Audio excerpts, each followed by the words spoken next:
Hello and welcome.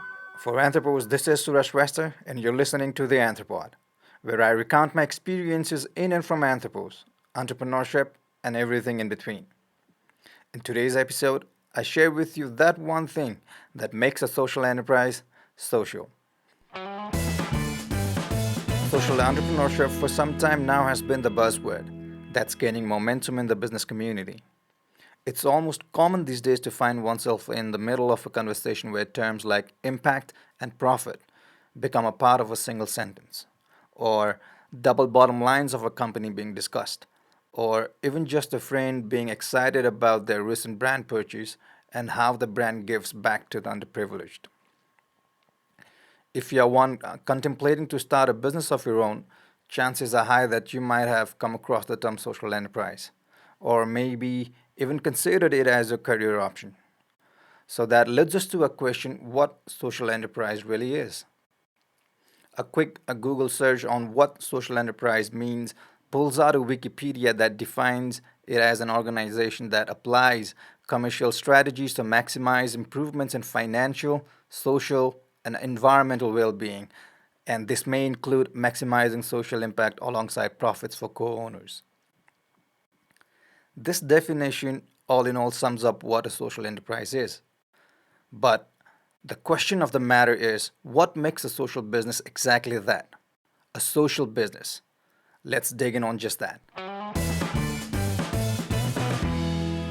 More often than not, every social enterprise has a very personal start to it. A personal experience of the founder that could either be good or bad, happy or sad, uplifting or depressing, or a personal lesson, or a personal observance, or something personal, right? You get the idea.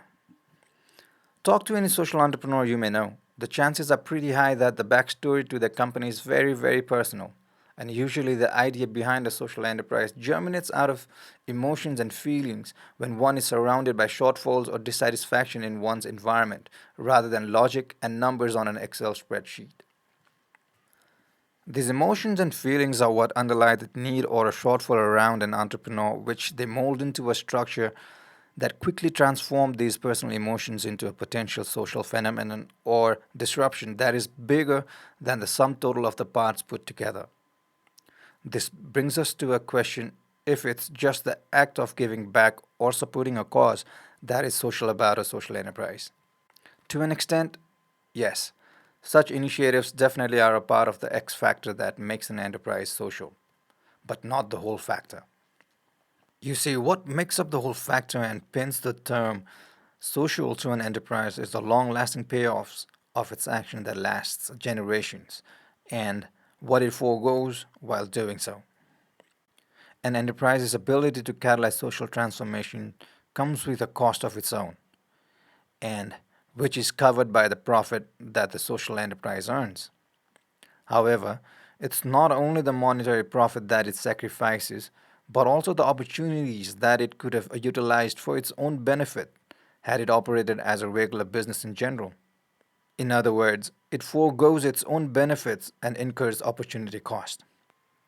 If you ask me, this ability to fast track social advancement by putting the society before itself is the beauty of a social enterprise, and the intent and the will to transform something personal to something that extends beyond the personal realm that fuels the why of its inception of a social enterprise is what makes it social. You have reached the end of the first episode of the Anthropod. If you have made it this far, thank you for tuning in and staying with me. Do you agree to that one thing that makes a social enterprise social? I would love to hear back from you. If you feel like sharing anything that you felt, feel free to leave me a voice message if you're listening to me on Anchor, or reach out to me in the comments below, or by writing to me at anthropod@anthropose.com.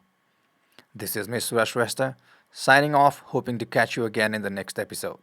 Until then, take care and goodbye.